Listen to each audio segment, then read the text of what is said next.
وفاقی حکومت نے ٹی ایل پی پر پابندی کی منظوری دے دی۔ وزیر اعظم کی زیر صدارت کابینہ اجلاس میں ٹی ایل پی کو کالعدم قرار دینے کی منظوری دی گئی۔ اجلاس کو کالعدم تنظیم کی پرتشدد کارروائیوں پر بریفنگ دی گئی۔ اجلاس میں حکومت پنجاب کے اعلیٰ افسران نے بذریعہ ویڈیو لنک بتایا 2016 سے قائم ٹی ایل پی نے ملک بھر میں شرانگیزی کو ہوا دی۔ ٹی ایل پی کی وجہ سے ملک کے مختلف حصوں میں شرانگیزی کے واقعات ہوئے۔ ٹی ایل پی کے پرتشدد مظاہروں میں سیکیورٹی اہلکار اور عام شہری جامع ہوئے۔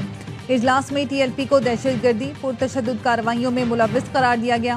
انسداد دہشت گردی ایکٹ کے تحت کالعدم قرار دینے کی منظوری دی گئی۔ وزارت قانون 15 دن کے اندر ریفرنس سپریم کورٹ بھیجے گی۔ سپریم کورٹ تحریک لبیک پر پابندی کا حتمی فیصلہ کرے گی۔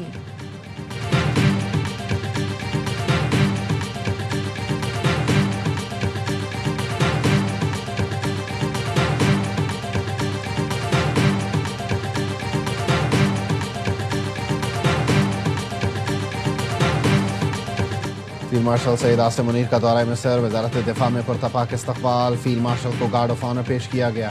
سپاہ سالار کی مصر کے وزیر دفاع اور چیف آف اسٹاف سے ملاقاتیں۔ باہمی دلچسپی کے امور، علاقائی سیکیورٹی صورتحال اور دفاعی تعاون پر تبادلہ خیال۔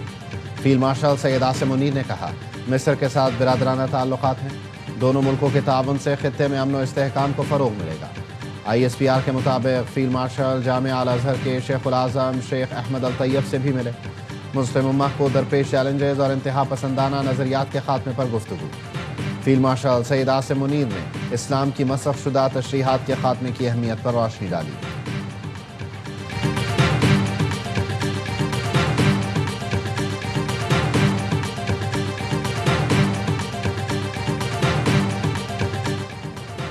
صنعتوں اور کسانوں کو 3 سال کے لیے رعایتی قیمت پر اضافی بجلی ملے گی۔ وزیر اعظم شہباز شریف نے روشن معیشت بجلی پیکج کا اعلان کر دیا۔ کہا اکتوبر 2028 تک صنعتی اور زرعی شعبے کو اضافی بجلی 22 روپے 98 پیسے فی یونٹ پر دیں گے۔ وزیر توانائی اویس لغاری کہتے ہیں سسٹم میں 7000 میگا واٹ اضافی بجلی موجود تھی، فیصلہ کیا یہ بجلی صنعت اور زراعت کو دی جائے۔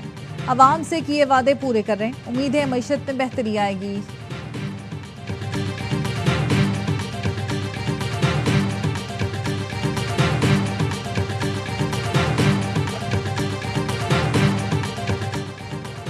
کے الیکٹرک نے نیپرا کا ملٹی ایئر ٹیرف میں کمی کا فیصلہ ماننے سے انکار کر دیا۔ ترجمان کے الیکٹرک کا کہنا ہے کمی صرف کاغذ پر ہوئی، بل ویسے ہی آئیں گے۔ کم ٹیرف صارفین پر لاگو نہیں ہوگا، بلوں میں کوئی کمی نہیں کی۔ سی او کے الیکٹرک مونس سلوی نے بھی کراچی والوں کو ڈرانا شروع کر دیا۔ کہا ملٹی ایئر ٹیرف میں کٹوتی کے بجلی صارفین پر اثرات مرتب ہو سکتے ہیں۔ کم ٹیرف پر آپریشنز کیسے جاری رکھیں، جائزہ لے رہے ہیں۔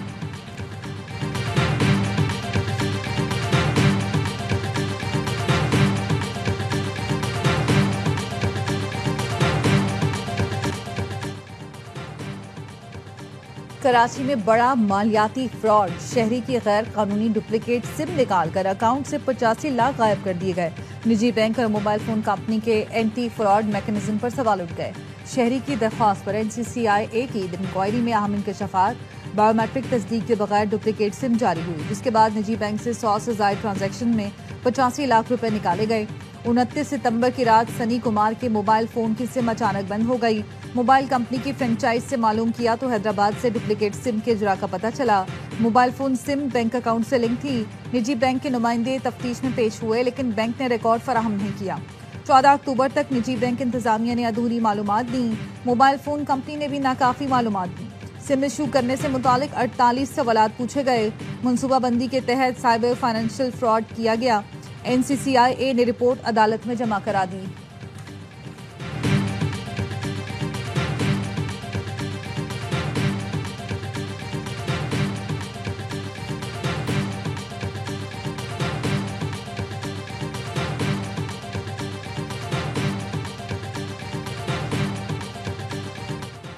اسلام آباد ہائی کورٹ نے بانی PTI سے جیل ملاقاتوں کے آرڈر پر عمل درآمد کا حکم دے دیا۔ سپرنٹینڈنٹ اڈیالہ جیل کو 24 مارچ کے عدالتی فیصلے پر عمل درآمد کی ہدایت۔ کہا سلمان اکرم راجہ جو فہرست دیں اس کے مطابق ملاقات کرائی جائے۔ جیل میں قیدیوں کی سیاسی گفتگو پر پابندی کا قانون بحال۔ عدالت نے پابندی کا قانون کالعدم قرار دینے کا سنگل بینچ کا فیصلہ معطل کر دیا۔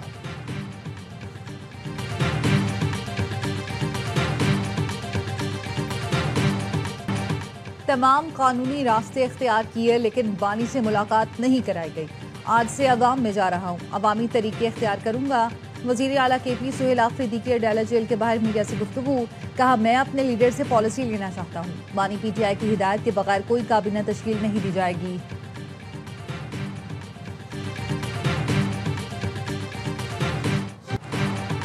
نئے وزیر اعلیٰ سے کہا ہے صوبے کے امن, ترقی اور خوشحالی کے لیے مل کر کام کریں. صوبائی حکومت نے ایسے حالات پیدا نہیں کیے جس پر گورنر راج لگے. گورنر خیبر پختونخوا فیصل کریم کنڈی کہتے ہیں علی امین گنڈا پور اکثریت کے باوجود اعتماد پر پورا نہیں اتر سکے. پتہ نہیں انہیں کرپشن پر نکالا گیا یا نااہلی پر. وہ تو افغانستان سے بات چیت کے خواہاں تھے لیکن ان کے پاس پاسپورٹ نہیں تھا. بانی پی ٹی آئی کو NRO نہیں ملے گا.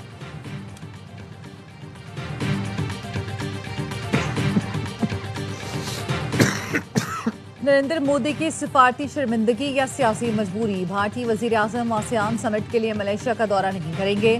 مودی کی امریکی صدر ٹرمپ سے ممکنہ ملاقات کا امکان ختم ہو گیا. برطانوی خبر ایجنسی کے مطابق مودی آسیان سمٹ میں آن لائن شرکت کریں گے. مودی نے دیوالی کی تعطیلات کو بہانہ بنایا. تجزیہ کاروں کا کہنا ہے مودی کی آسیان میں نہ جانے کی وجہ عالمی دباؤ, تجارتی تنازعات اور امریکہ کے ساتھ کشیدہ تعلقات ہیں.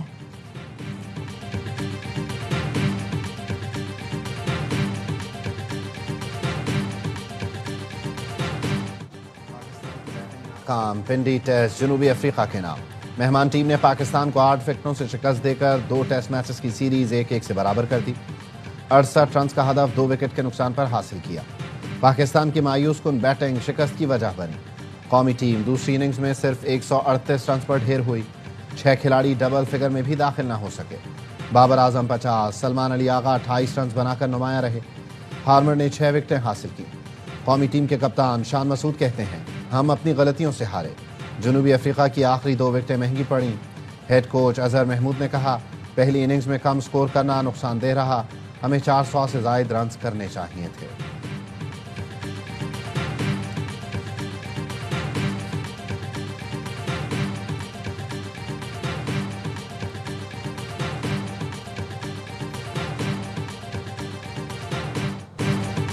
بابر اعظم کی T20 ٹیم میں واپسی. محمد عارض کی چھٹی ہو گئی. جنوبی افریقہ کے خلاف T20 اور ون ڈے اسکواڈ کا اعلان. سلمان علی آغا T20 میں کپتانی کریں گے.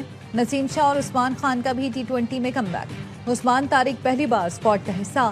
شاہین شاہ آفریدی ون ڈے ٹیم کی قیادت کریں گے. عبدالصمد, فیصل اکرم اور حسیب اللہ کو بھی ون ڈے ٹیم کا حصہ بنایا گیا. T20 سیریز 28 اکتوبر سے 1 نومبر اور ون ڈے 4 سے 8 نومبر کو کھیلی جائے گی.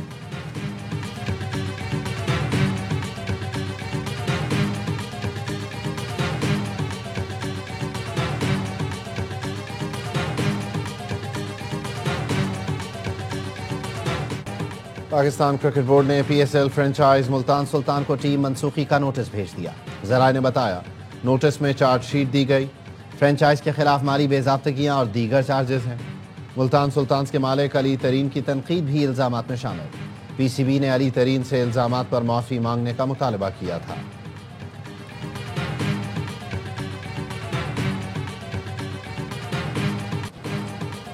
پاکستان نے افغانستان میں خوارج کی موجودگی کے خلاف مؤثر اقدامات کیے. آئندہ بھی پاک فوج دشمن کی جارحیت کے خلاف سیسا پلائی دیوار ثابت ہوگی. نوجوان روشن مستقبل کے ضمانات, ان کا ملک کی ترقی اور خوشحالی میں کلیدی کردار ہے.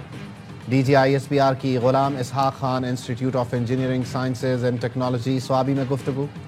لیفٹیننٹ جنرل احمد شریف چودھری نے حالیہ پاک افغان سرحدی جھڑپ, سیکیورٹی صورتحال اور سوشل میڈیا کے کردار پر بات کی.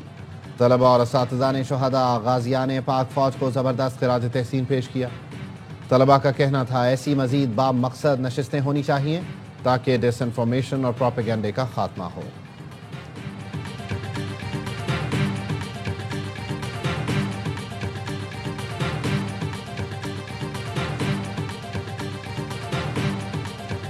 I apprised His Excellency Foreign Minister of our concerns regarding unprovoked Indian aggression and Pakistan's principled position on Jammu and Kashmir dispute. We also discussed the recent excesses of the Taliban regime, presence of Fitna al-Kharij and Fitna al-Hindustan elements on Afghan soil. Poland نے پاکستان کے خلاف بھارتی جارحیت پر تشویش کا اظہار کیا. کشمیر پر پاکستان کے اصولی موقف کی تائید کی۔ نائب وزیر اعظم اسحاق ڈار کی پولش ہم منصب کے ساتھ پریس کانفرنس، کہا پاکستان پولینڈ کو اپنا اہم شراکت دار سمجھتا ہے، دہشت گردی سے نمٹنے کے لیے پولینڈ کے ساتھ تعاون کو بڑھایا جائے گا۔ اسلام آباد میں دونوں ملکوں کے درمیان وفود کی سطح پر مذاکرات، مفاہمتی یادداشتوں پر دستخط کیے گئے۔